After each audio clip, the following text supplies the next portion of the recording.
Niklas, welcome to Arctci15. Thank you. I'm glad to finally be here. Yes, they said we have many of your different partners, but we're so happy to finally have you and see what's happening here, bustling in the summery Helsinki. Yes, it's a very nice change from slush. Yes, yes.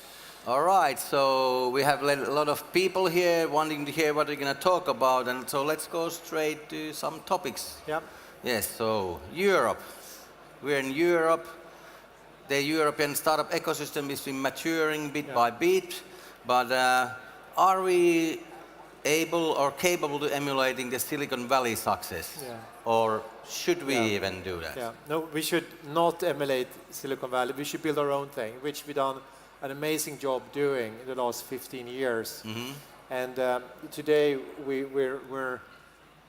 it's beyond doubt that the European tech ecosystem is flourishing, and is now, I would think, it's even at an inflection point of faster growth. You know, we have so much successes. You mentioned Supercell, Rove, you've had Spotify, Klarna in Sweden, and actually we've had over the last 12 years or so, we had over 60 companies at $1 billion valuations. We had 14 $5 billion companies. We had 2 $25 billion companies. This is real value, and 70% of these companies have actually had exits. So it's real. It's actually something that's working for real. So we should take advantage of our own uniqueness, that we are coming from diverse set of countries, and we are already very international. And we're really good at creating global companies in Europe, specifically in the Nordics. Nordics, yes. And of course, some people say, Americans especially say, looking at China, Europe is like soft and a little bit weaker compared to Chinese. Do you have anything commenting on that?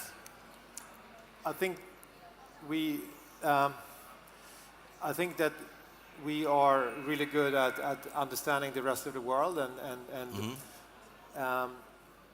because we all speak languages, and we all are we're forced to scale our companies internationally from the beginning. So that's something that is an advantage for us, and we should play to our strength, but also we should increasingly continuously increase our ambition level. And in the past, we've maybe had too little ambition and have been too afraid of risk.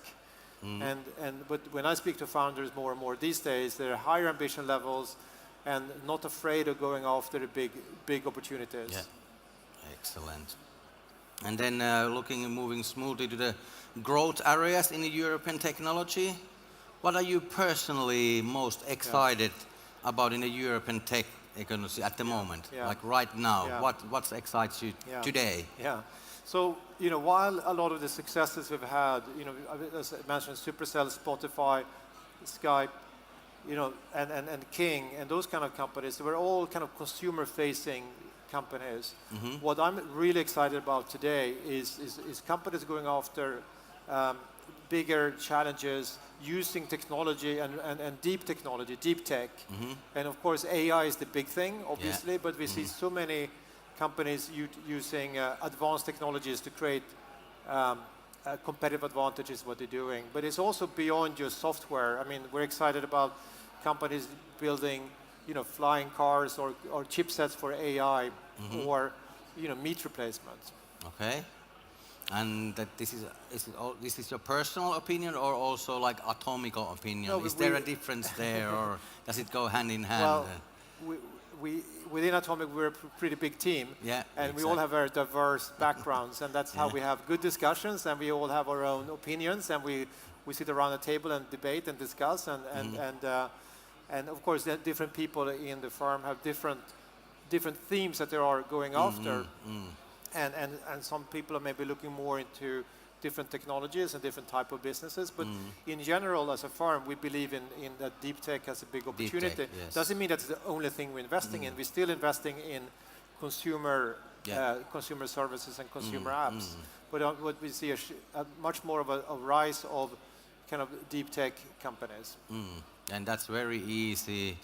From talking about deep tech and coming, we're here in Finland, and we know what happened to Nokia, which released plenty of deep tech talent.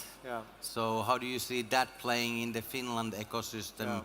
Have you had any notice about that yourself, like what happened after 10, 20,000 very talented, internationally experienced business guys and girls, engineers, was left out. Of course, Microsoft happened, and then Microsoft kind of almost disappeared after that. So I think there is these cycles of companies where they're really big, and then sometimes they get disrupted by others, and certainly that's something that happened to Nokia, as we all know. It happened to Ericsson as well, and to a bunch of companies. It happens every day to a lot of companies, but that's something that's part of evolution.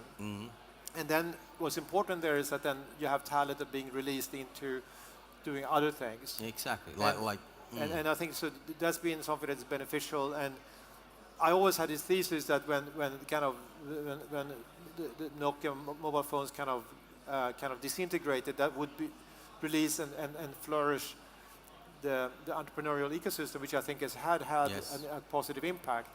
But I also see now that we have people coming from research institutions and universities and are actually thinking about entrepreneurship. Yeah, that's actually very interesting topic you come to this, because like in Finland especially, we know we have amazing research talent, but then how often is the same amazing research guy and a smart business guy in the same body? That's not very typical. No. So how do you see, is there any like opportunities? What could be done to improve the technology transfer to business? Have you got any ideas or comments on that? I think you need to have a bit of patience, and as all of these things is about role models. And when people maybe who are more research-oriented scientists, if they see other peers of them becoming entrepreneurs or teaming up with entrepreneurs and starting companies, they may gradually get more excited about it. So I think it's something that slowly is happening. We can see that in places like Cambridge and Imperial in the UK. It's a really, really good ecosystem there where a lot of scientists are actually starting companies and working with maybe more business-minded entrepreneurs. But I think it's also about diversity of teams, that you have to have a successful startup. You should not probably be one person, as it's like having a brilliant technical mind and a brilliant commercial mind in the same person. It happens sometimes, but maybe that's also easier to find in two different people, or three even, who can be co-founders. Yeah, because I had this crazy, I remember I was chatting with this counselor in Oslo University, and she was like managing the funding for the research, and then I said, why don't you give them more money, but force to put them a business guy every week or every month coming to them, but give them extra carrot for that, because if you give them this 1 million, but you have to take this guy, but if I give you 1.2 million for the same thing, but you have to take this business guy every now and then and check what's going on. How does that sound to you? Could work. If you're forcing people, I don't think it might be the best way. I think you can work with a carrot, and if, we're dealing with intelligent people, so if they can understand that it's actually good to team up with someone who's more business-minded. I think, if you're kind of parachuting in some kind of a business consultant, it may not be the best chemistry. So I think it's about if people coming together organically, that's probably where you have more success. Okay, and then a little bit on the broader, let's bring it down a little bit. Here we're in Helsinki today, and of course, even you're a Stockholm guy, Sweden guy, but you're very active and you have a lot of good friends here in Helsinki too. What's your view on the Helsinki ecosystem today? What excites you about Helsinki today? Other than lovely weather, of course. Yes, the weather. I think Helsinki has always been up there as one of the places in Europe where you have a lot of innovation and really strong, a small but strong ecosystem. And of course you have some strong leaders with Ilkka and Mikko from Supercell. Ilkka you have was this morning with us Lifeline, and you have you have a really good set of kind of seed and angel investors. You have Maki VC, you have Wave Ventures, which are really, really interesting kind of seed programs. And of course, Slush has really put Helsinki on the map. Now is becoming such a big global play. Exactly. So I think there's a lot of things brewing, but I think it's also, last year or the year before, there was a lot of excitement about the next kind of game company out of Finland. And I'm sure there will be a few really, really good game companies coming out of Helsinki. That's probably going to happen. But I'm most excited about what things are there beyond games, and there are some really cool kind of companies in VR and wearables, and also again there's some really good deep tech stuff happening here, but you also need to have patience for, we've seen a Supercell. You're not going to have another like runaway success happening tomorrow like that. They're like few and far between, but you need to kind of support the movement of a lot of startups and encourage them. And out of those, there will be a few successful companies. Yeah, it's like Robbie, it's game number 51 or 52. Exactly. If they stop doing that, the Angry Birds never came up there, right? Yeah, that's right. Exactly. And you mentioned already a couple of VC funds we have here, which you're friends with and collaborating actively. And then, to my understanding, you're also personally doing some supporting these funds. Yeah, one of our missions with Atomico and personally, been a mission of me personally over the last 10, 12 years since we started Atomico, was really to help and support the ecosystem in Europe and specifically in the Nordic to flourish. And so then and to do that you need to have a lot of things. First of all, you need to have a lot of founders. That's the first thing. Without founders, we have nothing. Exactly. So let's just kind of remember who we should focus on. The founders are the most important people. We need to encourage more people to start companies. But I can sit here and say that, but I think what really the best help that they can get is angel and seed investors who have been founders and are much more entrepreneurs themselves. 100%. That will give them the best mentorship and the best guidance. So I think it's really important that we have people who are experienced, who or are entrepreneurial, who are then becoming seed investors. So when there are initiatives like Wave and Maki VC and those kind of startups and Nordic makers and others, we want to be supportive, whether I'm supporting them in a personal capacity or Atomico is part of our broader mission.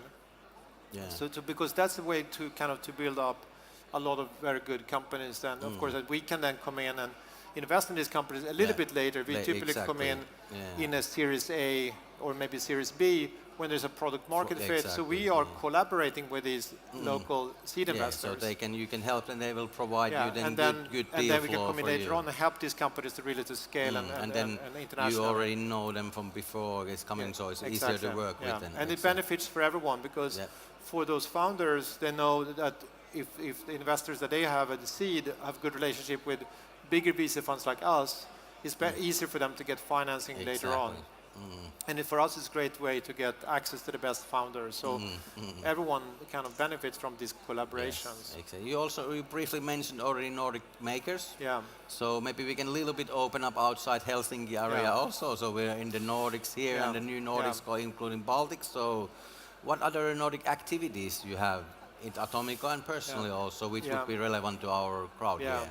So we're very actively participating all around Nordics, and Sofia, who's my colleague, Benz, was an early Spotify. She's in Stockholm, kind of keeping an eye on opportunities in the Nordic area.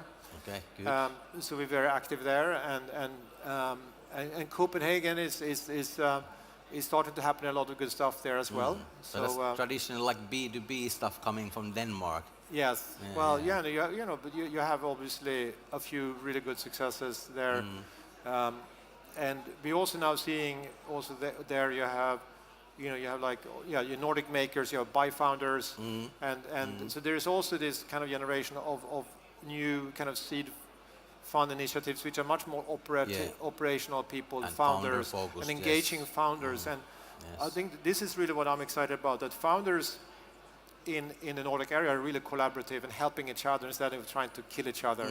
And this is how we as a region can be really, really strong. Exactly.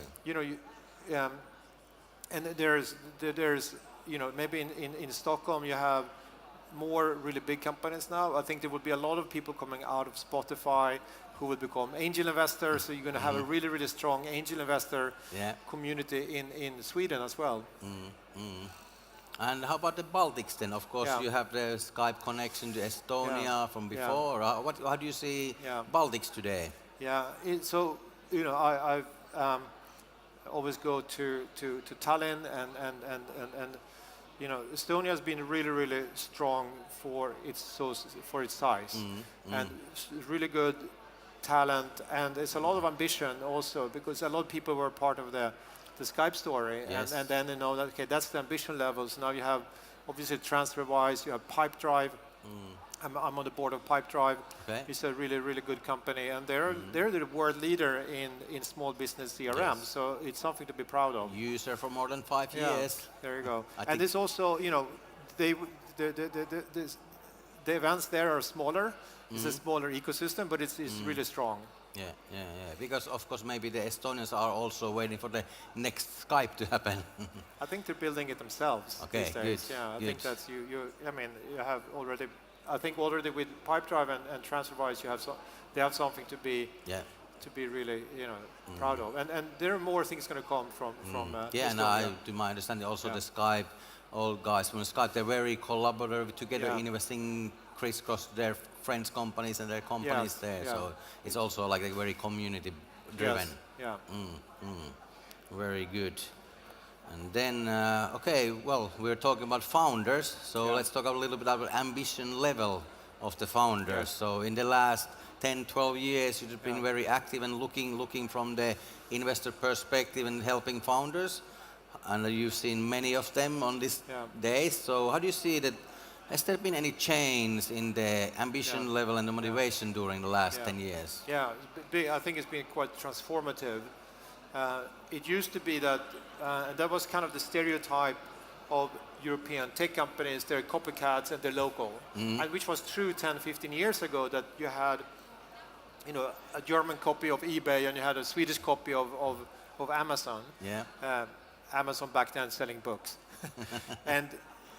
But that's changed, and you've seen now with that we have built so many kind of worldwide companies. With obviously we talked about already several of them, but these are companies that are defining their categories, so that founders see that it's possible to do. They see someone next to them going to the same school, building a global company. And it's like, well, I can do it, and by the way, they can. It is possible, so that. The ambition level of founders are way bigger, and also the support they're getting from investors now are also more supporting that bigger ambition. Before, investors would say, no, don't take too much risk, we may lose our money. Today, like we would say, like, please go ahead. Like it's not that we want to lose our money, but we rather have a founder, shoot for the stars and maybe crash than taking it easy. Grass in the moon. Yeah, you need to shoot for the moon, and that's the way also that if you do that, if you have bigger, and this is something that actually works. If you have bigger ambition and have, of course, a real plan to build a global company, you can actually, it's easier for you to raise more money. Yeah. If you're careful, you're going to probably struggle to raise money. So, but this is a big change. Yeah, for sure. And how do you see that? Of course, we are so small market in the whole, even the whole Nordics, like 30 million, 20 million. So how do you see that about the going global part? Like of course we think globally, but should we go global like instantly, or would it be like let's take care of our home market and then expand gradually, or is it like let's expand super fast? How do you see that part? Yeah, I think you can. First of all, it's so different for different business models. Of course, but I think having that mindset that eventually my company is going to be, whether it's a global business or an international business, that depends on really what kind of business model you're into. If you're doing something that is very localized and logistics, maybe a European company or even a Nordic company can be really big. Yeah. If the more consumer facing you are, probably the more global you have to be. Yes. But I think it's important to have that mindset of realizing that either country in the Nordics is so small by itself, and also the region by itself is really small. So you have to have that international mindset, and also that means that kind of building a team that has people from different countries. Yeah, exactly. The cultural mix is very important. I remember reading some study about a couple of years ago that if you hire a person from an country X, in average, was it 6% your export to that country will grow. Yeah. So that's like and that was like scientific fact based on real data. So when you building your teams, think beyond single countries. So try to diversifying also on the Big founding time, team helps. Yeah. And how do you see that? Like, of course, tech, so much men's world, but now we have ladies coming in too. And so how do you see that in the founders? Do you have a lot of mix in founders, ladies and females or guys? So this is a huge problem that if we look across the board in Europe, we're publishing this State European Tech report at every slush. Yes. And one of the things that we brought up last time was the diversity and the gender diversity, and it was appalling how few female-led companies there are. And research and statistics shows you that companies which have a diverse set of founders are more successful. Yes. And if you have a diverse set of people making decisions, whether those are gender diversity or cultural diversity or just backgrounds and age and personality types, you come to much better decisions. But it's also understanding your customers. Yes. It's like specifically, if you're in a consumer-facing business, if you're a bunch of guys, you're not going to understand half of your customers very well. So we think it's a big problem, and so we're actively trying to find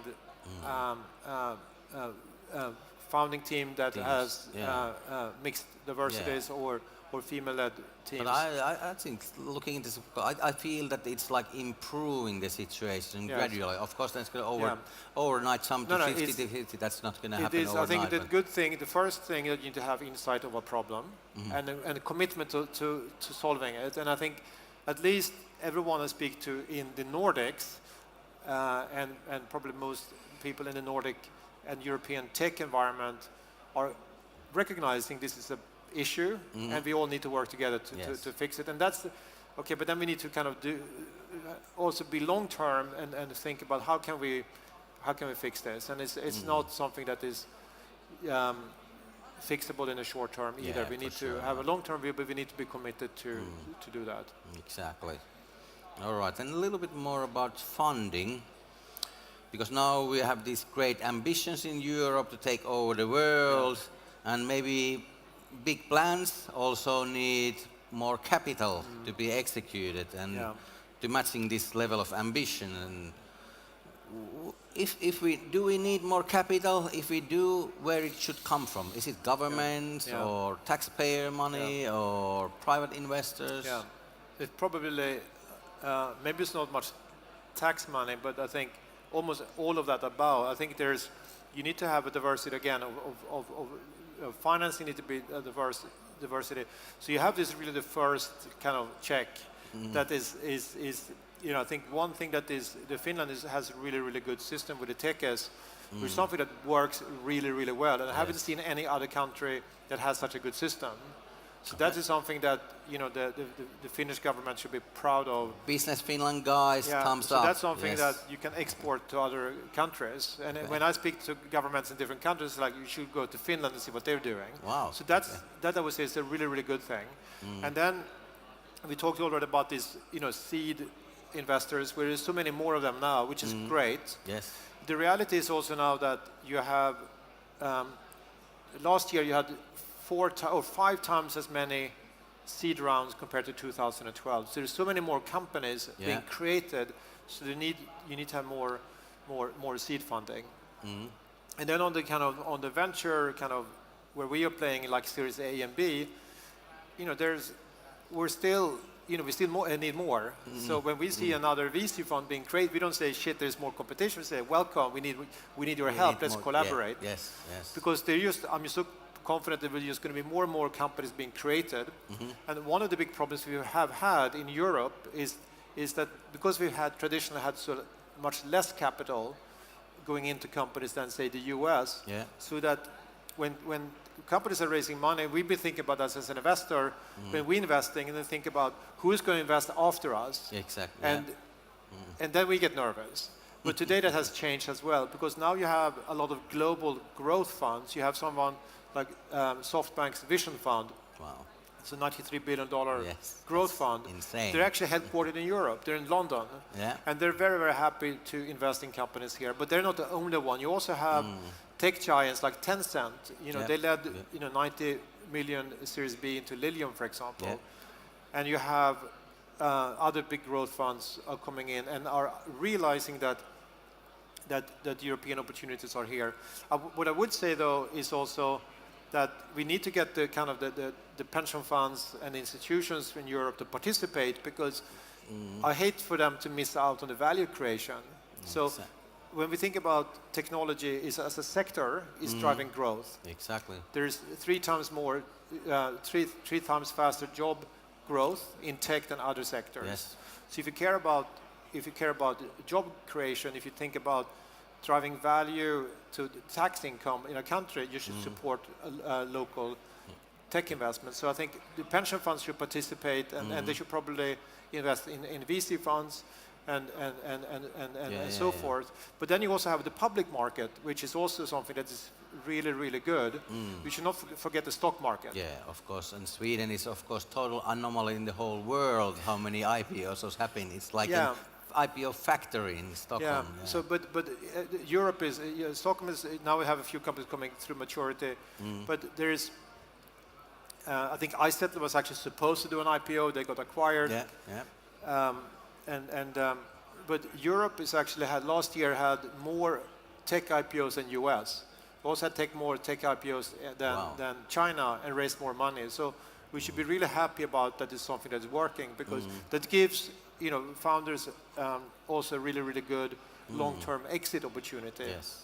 So longer term, Yeah, about you mentioned the pension funds. I remember I was chatting last I was chatting with the biggest or second biggest pension fund in Finland, and then we talk about investing in the VC funds. Yeah. And they said we put less than 1% of our capital into VC, and not and through some middlemen to some foreign funds, not even directly here. I remember chatting also with the Ilkka Paananen Crown Prince Haakon about why because Norway has a lot of oil money fund.